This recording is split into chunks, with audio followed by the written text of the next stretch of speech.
Story time Telugu. చిన్న కోడలు 8వ భాగం. ఇక మరునాడు ఉదయం బయటికెళ్లిన ఉదయ్ కంగారుగా ఇంటికొచ్చి సోఫాలో తలపట్టుకుని కూర్చుంటాడు. ఏమైందండి అంత కంగారుగా ఉన్నారు? అయిపోయింది మాలిని, మొత్తం సర్వనాశనం అయిపోయింది. ఏమైందండి? మీ మాటలు వింటుంటే ఎందుకో భయం వేస్తుంది.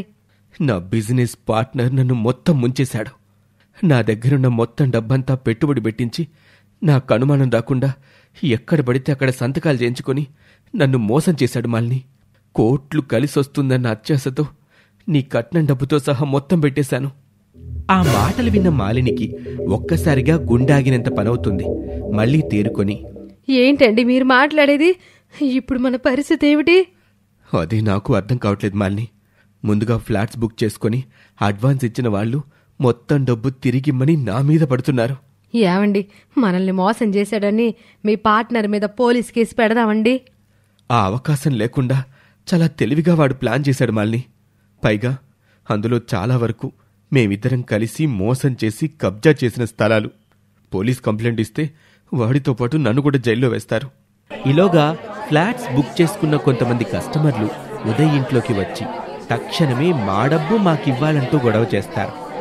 జరిగింది చెప్పినా వాళ్ళు వినకపోవటంతో వేరే దారి లేక కొంచెం టైం ఇస్తే మీకు మీ డబ్బులు తిరిగిస్తానని మాటిచ్చి పంపిస్తాడు ఉదయ్. ఇప్పుడేం చేద్దామండి? మా పుట్టింటాలను అడుగుదామన్నా మా అన్నయ్య వదినులు మా నాన్నను ఎలాగో సహాయం చేయనివ్వరు. పోనీ విక్రమ్కి ఫోన్ చేసి హెల్ప్ అడుగుదాం అని విక్రమ్కి కాల్ చేస్తుంది మాలిని. కానీ విషయం ముందే తెలిసిన విక్రమ్ ఫోన్ లిఫ్ట్ చేస్తే ఎక్కడ సహాయం చెయ్యాల్సొస్తుందోనని ఫోన్ కూడా లిఫ్ట్ చేయడు. రాగినికి చేసినా లిఫ్ట్ చేయదు. యావండి, కావాలనే విక్రమ్ వాళ్ళు కూడా ఫోన్ లిఫ్ట్ చేయట్లేదనుకుంటా. ఏం చేద్దామండి?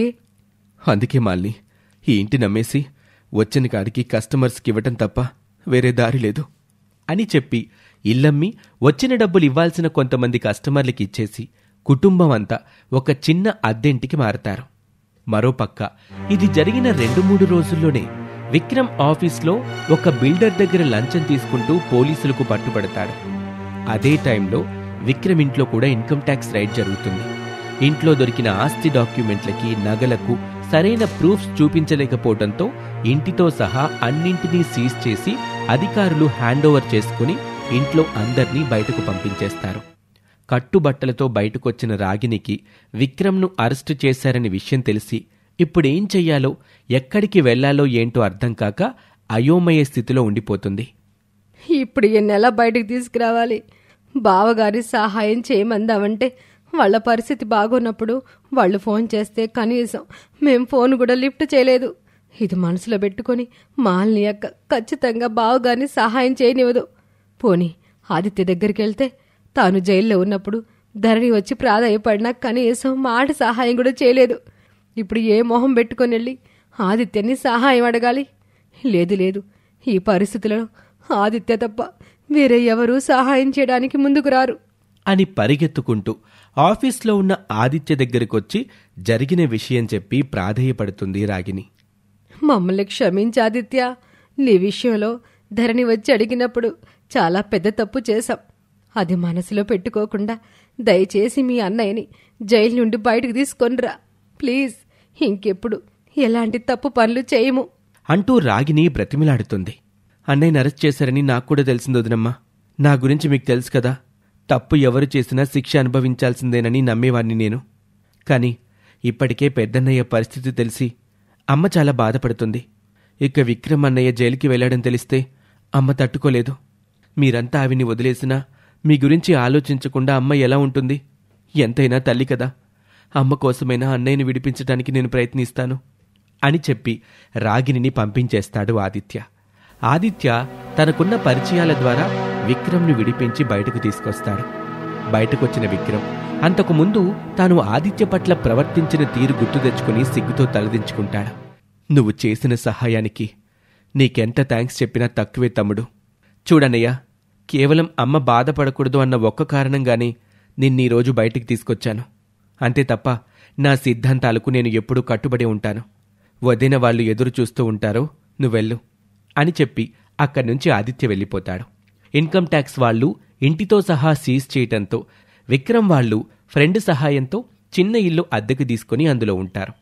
అటు ఉదయ్కి ఇటు విక్రమ్కి సంపాదన లేక కుటుంబం గడవటం కష్టమవుతుంది. వీళ్ళు తమ ఫ్రెండ్స్ని ఎవరినైనా సహాయం అడిగితే, మీ హెల్ప్ కావాల్సొచ్చినప్పుడు మీరేమైనా మాకు ఊరికినే సహాయం చేశారా, ఇప్పుడు మేం మీకు చేయడానికంటూ తప్పించుకునేవాళ్లు. ఎప్పుడూ ఖరీదైన చీరలు కట్టే మాలిని, రాగిని తక్కువ రకం కాటన్ చీరలు కట్టుకునే స్థితికొచ్చేస్తారు. ఇలా జరుగుతూ ఉండగా ఆదిత్య, ధరణి కొత్త ఇంట్లో గృహప్రవేశం చేయాల్సిన రోజొస్తుంది. అప్పటికి ధరణి వాళ్ళు చుట్టాలను, స్నేహితుల్ని, కొలీగ్స్ని అందర్నీ ఫంక్షన్కి ఇన్వైట్ చేస్తారు. మరోపక్క ఉదయ్, విక్రమ్ ఇప్పుడు వాళ్ళున్న పరిస్థితిలో ఫంక్షన్కెళ్ళి అమ్మకి, తమ్ముడికి మొహం ఎలా చూపించాలా అని ఆలోచిస్తూ ఉంటారు. ఇటు మాలిని, రాగిని పిల్లలకు కడుపు నిండా తిండి కూడా సరిగా లేకుండా పోతుంది. కనీసం ఫంక్షన్కెళ్తే అన్ని రకాల పిండి వంటలతో మంచి భోజనమైనా చెయ్యొచ్చు అనుకుని అందరూ ఆదిత్య వాళ్ళింటికొస్తారు. అప్పటికే చాలామంది బంధువులు, ఫ్రెండ్స్ మంచి బట్టలు, నగలు వేసుకుని హుందాగా రెడీ అయ్యి వస్తూ ఉంటారు. వాళ్ళందరినీ చూస్తున్న వీళ్లకి లోపలికి వెళ్లటానికి సిగ్గనిపించి గుమ్మం దగ్గరే ఆగిపోతారు. వీళ్ళు రావటం చూసిన ఆదిత్య, ధరణి ఎదురొచ్చి, లోపలికి రండక్క, లోపలికి రండి బావగారు అంటూ లోపలికి ఆహ్వానిస్తారు. హాల్లో అందరు బంధువులు ఉండటంతో వీళ్ళందరినీ పక్కనే ఉన్న ఒక గదిలోకి తీసుకుని వెళ్తారు. ఏంటక్క, మీరింకా రెడీ అయి రాలేదా? ఓ, ఇక్కడ రెడీ అవుతారా? కానివ్వండి, ఈలోగా మీకు తాగడానికి జ్యూస్ తీసుకొస్తాను అని ధరణి అంటుంది. అది ధరణి, మేము రెడీ అవ్వడానికి మా దగ్గర వేరే చీరలు లేవు. ఓ అలాగా, మర్చిపోయాను. మీకు పెట్టడానికని చీరలు తెచ్చాను, తీసుకొస్తానుండండి అని చెప్పి వేరే గదిలోకి వెళ్లి 2 కవర్లు పట్టుకొచ్చి తోడికోడలిద్దరికీ ఇస్తుంది ధరణి. వాటిలోని చీరలు చూసి ఒక్కసారిగా షాక్ అవుతారు మాలిని, రాగిని. ఏంటక్క అలా షాక్ అయిపోయారు? ఇవి మీరు నాకు పెట్టినవే. ఇప్పుడు మీరున్న స్థాయికి ఇంతకన్నా మంచి చీరలు కడితే ఏం బాగుంటుంది చెప్పండి అక్కలు అని ధరణి అనగానే ఆ మాటలకు మాలిని, రాగిని అంతకుముందు వాళ్లు ధరణి పట్ల ప్రవర్తించిన తీరుకి సిగ్గుతో తలదించుకుంటారు. అప్పుడే లోపలికొచ్చిన ఉమాదేవి, మంచి పని చేసావమ్మ ధరణి, వీళ్ళకి సరైన శాస్తి జరిగింది. అయినా వీళ్ళు మీ పట్ల ఎన్ని తప్పులు చేసినా మీరు ఈ స్వార్థపరుల్ని గృహప్రవేశానికి పిలవడమే ఎక్కువ.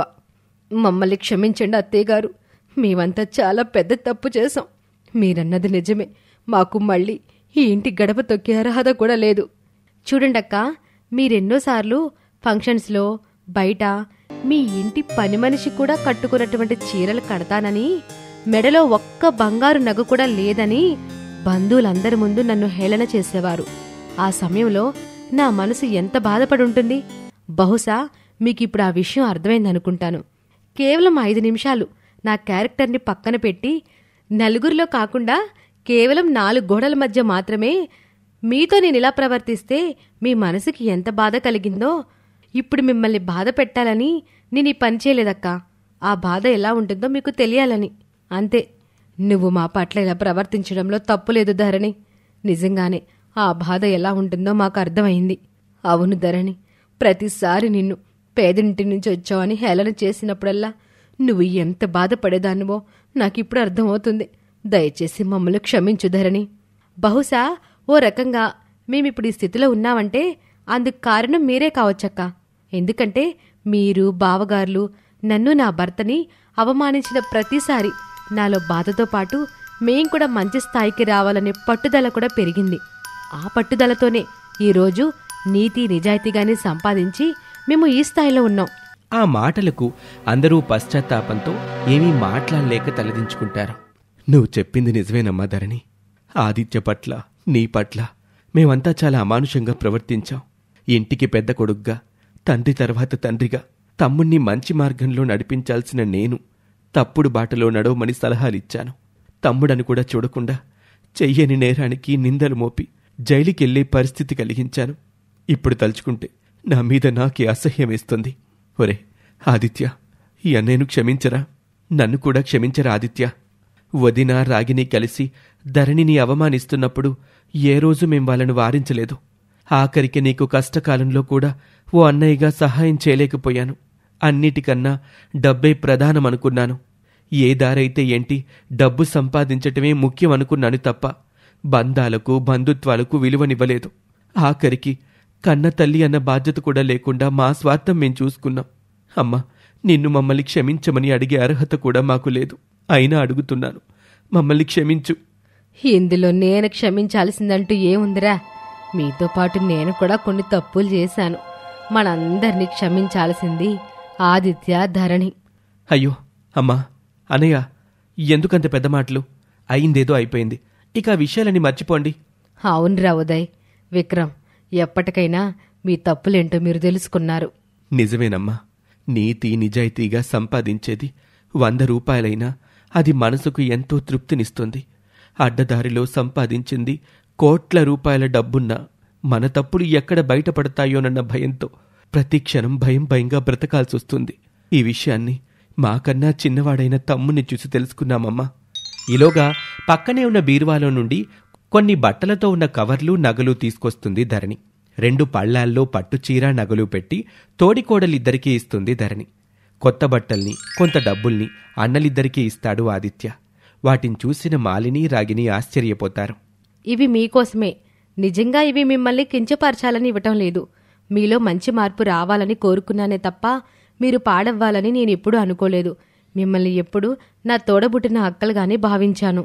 ఈలోగా బయట నుండి వచ్చిన ఆద్య అక్కడ వాళ్ళందరినీ చూసి, అంతకుముందు ఒకసారి ఆల్బంలో ఫొటోస్ చూస్తున్నప్పుడు ఉదయ్ వాళ్ళ ఫొటోస్ చూపించి వాళ్ళంతా ఆద్యకు ఏమవుతారో ధరణి చెప్తుంది. అది గుర్తుకొచ్చిన ఆద్య, నమస్తే పెదనాన్న, నమస్తే పెద్దమ్మ అంటూ అందరినీ ప్రేమగా పలకరిస్తుంది ఆద్య. అందరినీ అంత మర్యాదగా ఆద్య పలకరించటంతో అందరూ ఆశ్చర్యంగా, ఆనందంగా చూస్తారు. ధరణి, పాపకింత చిన్న వయసులోనే ఎంత మంచి సంస్కారం నేర్పించావు. నిజమే ధరణి, నిజంగా నీకన్నా వయసులో పెద్దవాళ్లమే, కాని నీకన్నా సంస్కారం ముందు మేము అన్నిటిలోనూ తక్కువే. ఆ మాటలకు ఉమాదేవి, మరేమనుకున్నారు ఈ ఉమాదేవి చిన్న కోడలంటే అని ఎంతో గర్వంగా అంటుంది ఉమాదేవి. ఒరే ఆదిత్య, ఈ కొత్త బట్టలు తీసుకోవడానికే మాకేదోలా ఉంది. పైగా ఇంత డబ్బులు మాకెందుకురా? పర్వాలేదన్నయ్య, అదేమీ పెద్ద మొత్తం కాదు. ఇప్పుడు మీరున్న పరిస్థితుల నుండి తేరుకొని మీకంటూ మళ్ళీ ఏదో ఒక ఆదాయ మార్గం దొరికే వరకు మీకెంతో కొంత ఉపయోగపడుతుందని, అంతే. అన్నయ్య, ఇంకొక విషయం, మీరు విక్రమన్నయ్య అలా అద్దె ఇండ్లలో ఉండటం దేనికి? జరిగినవన్నీ అందరం మర్చిపోదాం. మళ్ళీ మీరంతా వచ్చి నా వాటా కింద వచ్చిన ఆ ఇంట్లోనే ఉండండి. ఇప్పుడు మాకెలాగూ ఈ ఇల్లుంది కదా. పైగా నా సంపాదనతో పాటు ధరణి సంపాదన కూడా నాకు తోడుగా ఉంది. ఈ డబ్బులు కూడా ధరణియే మీకివ్వమని చెప్పింది అని ఆదిత్య అంటాడు. ఆ మాటలకి విక్రమ్, అమ్మా ధరణి, ఆదిత్య, మీవి ఎంత గొప్ప మనసులు. ఎన్ని రోజులు మీ గొప్పతనాన్ని తెలుసుకోలేకపోయాం. మేమంతా మీ కష్టంలో పాలు పంచుకోకపోయినా మీ సంతోషంలో మమ్మల్ందరినీ పాలు పంచుకునేలా చేశారు. చాలా సంతోషంగా ఉందిరా ఆదిత్య. కుటుంబం అన్నాక ఒకరికొకరు సహాయం చేసుకోకపోతే ఎలా అన్నయ్య? అది మా బాధ్యత. ఈలోగా బయట నుంచి పంతులుగారొచ్చి, ముహూర్తానికి సమయం అవుతుంది, మీరంతా వస్తే పూజ మొదలు పెడదామా ధరణి? ఓ అలాగే పంతులు గారు అంటూ అందరూ కలిసి సంతోషంగా గృహప్రవేశ కార్యక్రమాన్ని జరుపుకుంటారు. ఇది మన కథ చిన్న కోడలు. మీ అభిప్రాయాన్ని కామెంట్ రూపంలో చెప్పండి. Thank you for watching.